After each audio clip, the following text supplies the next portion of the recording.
siempre, ¿no? Se nota que son buenos amigos y por tanto me tratan muy bien, ¿no?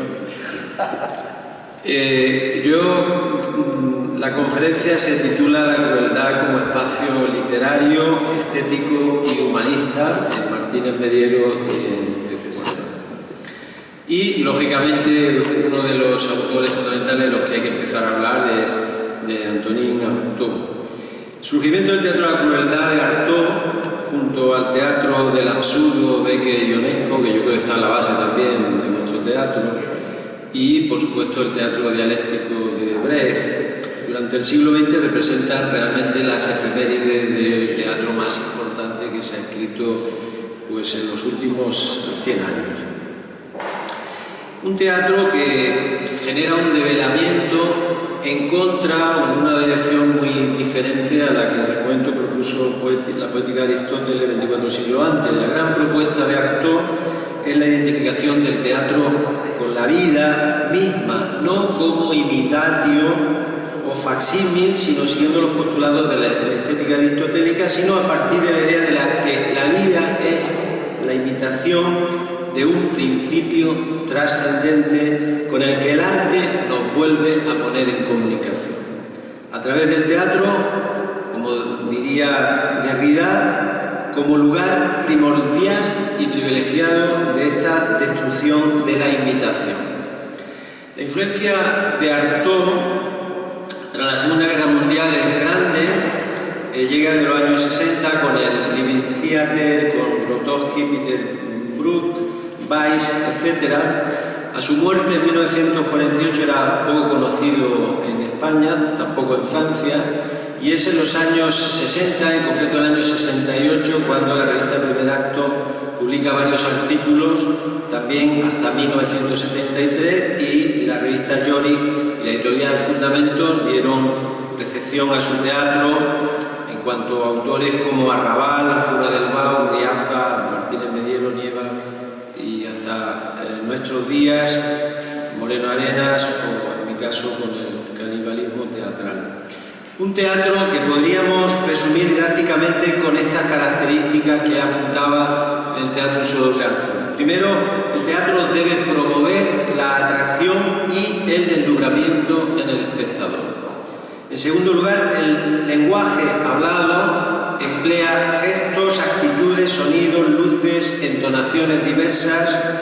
En tercer lugar, la estructura del escenario es misteriosa, como una especie de jeroglífico en donde hay una constante imagen de los sueños surreales, gusto por lo criminal, obsesiones eróticas, como estamos viendo.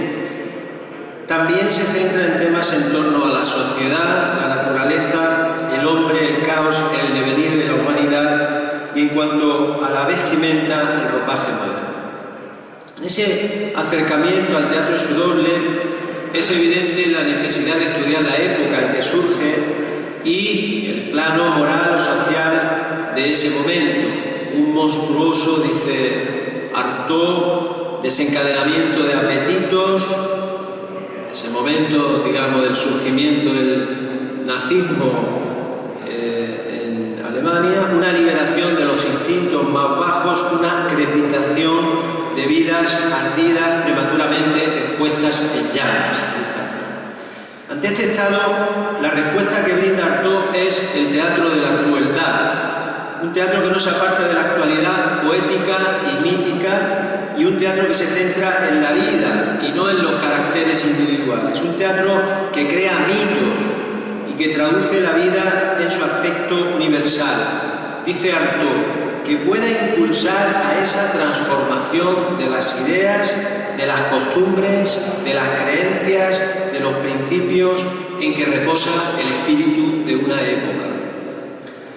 Por tanto, es un teatro que se dirigirá al hombre total y no al hombre sometido a leyes y deformado por preceptos y religiones, e incluirá la realidad de la imaginación y los sueños. Y todo eso se materializará en movimientos, expresiones, gestos, antes que en la palabra y por tanto renunciando a la superstición teatral del texto y a la dictadura del escritor. Y para ello surge el teatro de la crueldad como un recuperador de los antiguos medios mágicos para alcanzar la sensibilidad. Dice Artaud: sin un elemento de crueldad en la base de todo espectáculo no es posible el teatro. En nuestro presente estado de degeneración, prosigue, solo por la piel puede entrarnos otra vez la metafísica del espíritu. Estamos hablando de vida, de necesidad, no estamos hablando de crueldad como carne martirizada o enemigo crucificado. Eso sería muy limitado, pues para que exista debe de haber conciencia, que es la que le da la vida su color, su sangre y su matiz cruel. Por tanto, hay en esa visión, diríamos, una serie de elementos fundamentales que yo voy a trasladar de ver en las obras de Martínez Mediero y de Pepe en el tiempo de que disponemos, que tendrán posibilidad de leerlo en su momento cuando se publique en el libro. El corolario de esas ideas son las siguientes: la trascendencia del contexto social, que yo creo que es determinante en las obras de ambos, el centrarse en la vida y no en caracteres individuales, en crear mitos y traducción de la vida en esos aspectos universales, esa trascendencia, ese hablar de su ámbito para trasladarlo y hacerlo universal, como en tantos grandes autores. El tratar temas que promuevan la agitación de las masas, tanto en uno como en otro. Ese teatro es un teatro que agita profundamente al espectador. Pone de moda las grandes preocupaciones y pasiones, los temas cósmicos y las cosmogonías, se dirige al hombre total y no al hombre social que está sometido a leyes, renuncia a la superstición teatral del texto y la dictadura del escritor. Esto en algunos casos no se daría en ellos.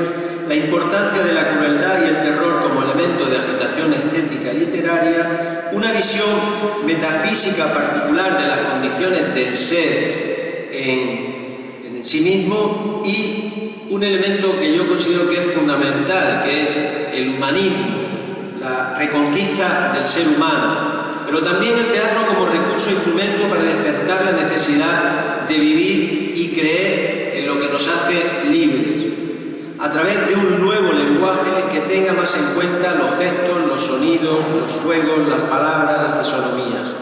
La acción ha de ser inmediata y violenta con imágenes, un teatro en total en donde se mezclen todo tipo de artes y el público, sujeto metafísico, como verdadero artífice al poner en solfa sus sueños, sus deseos, sus obsesiones. Pues bien, en el teatro de Martínez Mediero, en ese ámbito teatral en que hay autores como Ruibal, Riaza, Miralles o López Mozo, era un teatro que había entrado de lleno en la alegorización o la simbología, con deformaciones caricaturescas y un especial uso tanto de los recursos verbales como no verbales, así como un evidente análisis de la sociedad española, con la que eran muy críticos, diezmada por la dictadura.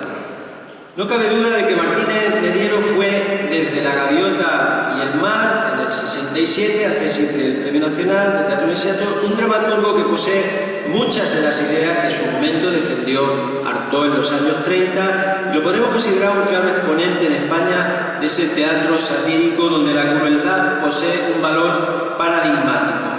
En primer lugar, la crueldad en las relaciones entre individuos, la actitud despreciativa de jóvenes granujas con ella, la crueldad de sus sobrinos, etc. Como dice Petit, que torturan, el egoísmo de las viejas señoras. A esta crueldad responde la credulidad y la buena fe de nuestra Jacinta.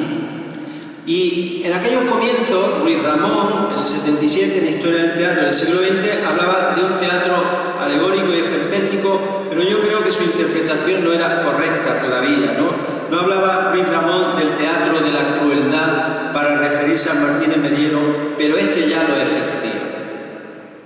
Uno de los que ha trabajado su teatro con mayor profundidad ha sido el profesor Gabriele, precisamente una obra titulada Martínez Mediero, retrato de un teatro de urgencia social, aunque la ha hecho en otros artículos más breves, y decía, entre otras cosas, que en la base de esta primera etapa dramática se destaca más que nada la investigación de la inherente dualidad de la naturaleza humana, pero también el teatro como protesta, como paradoja.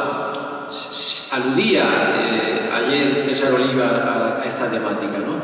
Y la libertad tanto en su manifestación sociopolítica como en la psicológica, pero también la propensión primitiva del ser humano a recurrir a actos violentos y la crueldad de las relaciones humanas. Nosotros vamos a entrar en ellos, en alguna de esas obras, la más representativa, la acabamos de ver ahora mismo, donde la crueldad surge de un modo fehaciente e inhumano. De cierto que sin un elemento de crueldad en la base de todo espectáculo no es posible el teatro. Nuestro presente estado de degeneración prosigue, solo por la piel puede entrar otra vez la metafísica en el espíritu, como acabo de decir.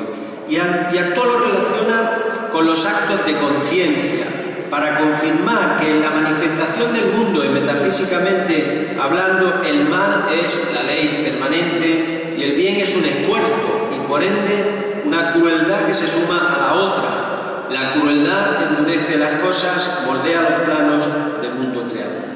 ¿Hacia dónde quiere ir Martínez Mediero con sus actos firmes de abyección y barbarie? Creo que el dramaturgo extremeño en este espejo de nuestra conciencia incluye los límites en los que se inserta la deshumanización.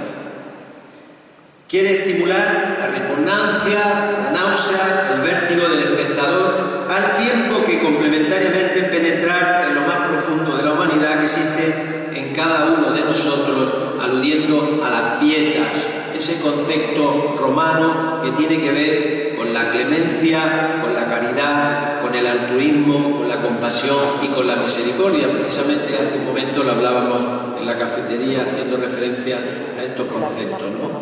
Existe pues en esta obra un ejercicio ético y moral que promueve una actitud en el espectador ante la fortaleza y hostilidad de su mensaje.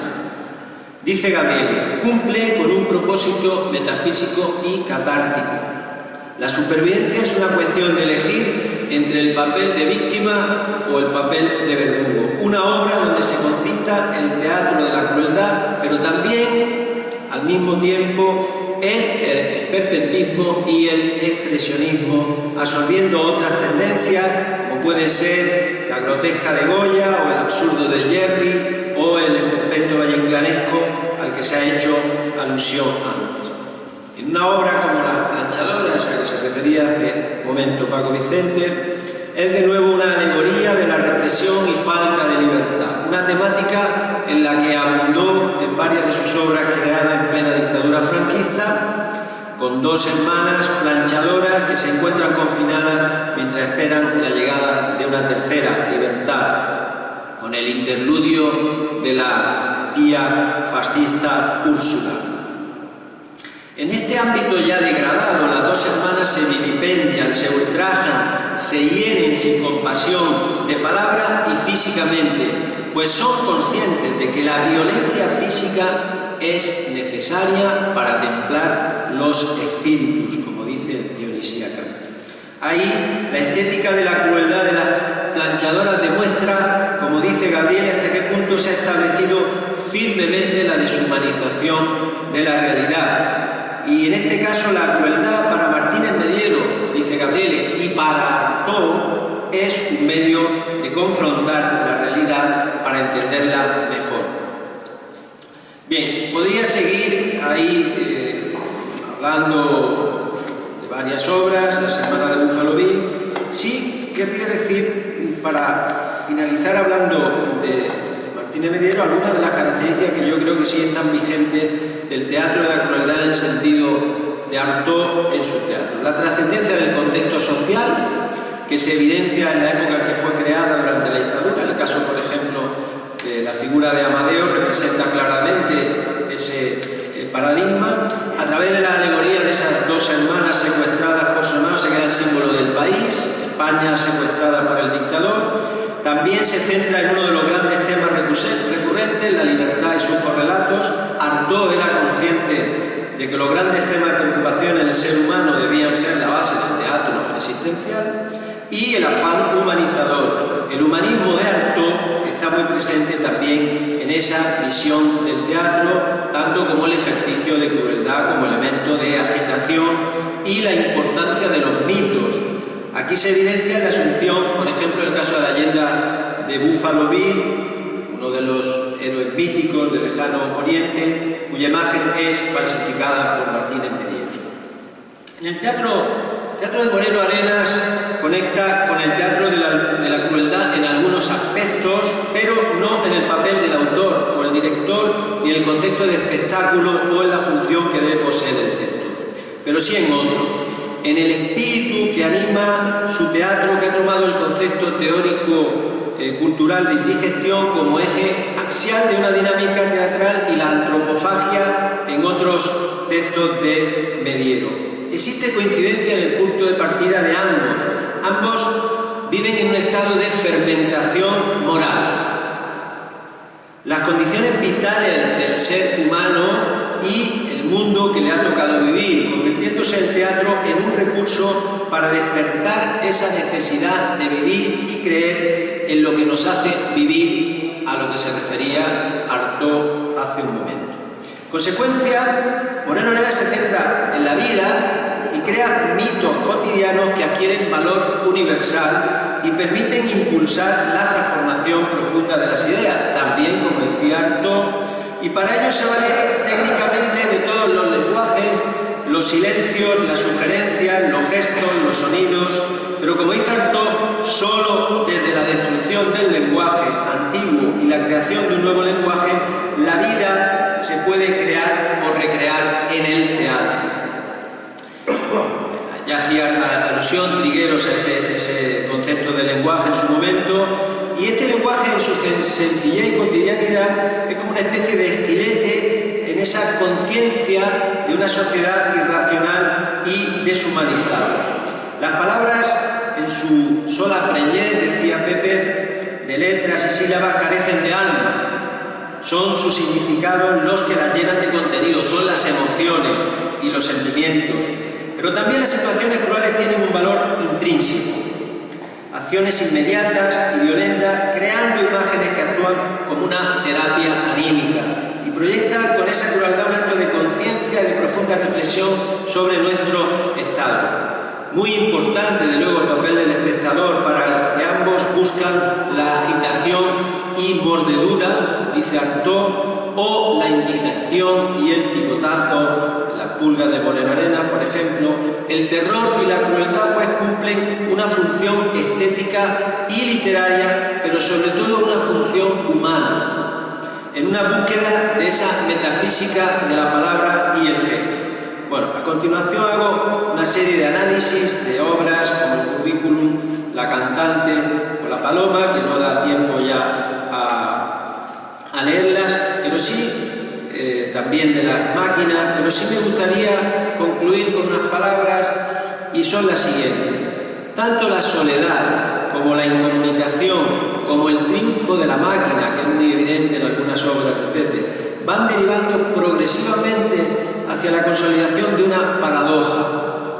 En la época de las comunicaciones, cuando los seres humanos estamos más en contacto y podemos conocer en segundo lo que sucede en cualquier parte del mundo, sin embargo, no conocemos al vecino. Y lo que es más grave, estamos dejando en poder de las máquinas toda nuestra humanidad. Recientemente lo decían dos científicos españoles de Estados Unidos. Y en esta afectación generada por el influjo de la ciencia y las tecnologías se está produciendo un progresivo confinamiento en nosotros mismos. Lo de ahora es un aperitivo, una paradoja futurista a la que se enfrenta Pepico el abandonado, pero ante la que sucumbe trágicamente quemado. Muchísimas gracias.